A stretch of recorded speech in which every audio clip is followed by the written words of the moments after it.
નમસ્તે મિત્રો, હું પોકિયા વંદના. મારી channel GK quiz solution general નોલેજમાં કંઈક નવું જાણવા માટે વિડીયો છેલ્લે સુધી જોજો. આજનો પ્રશ્ન છે, વધારે તેલ ખાવાથી કઈ બીમારી થાય છે?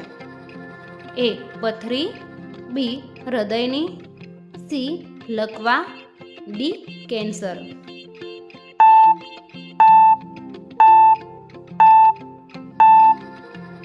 સાચો જવાબ છે બી. હૃદયની.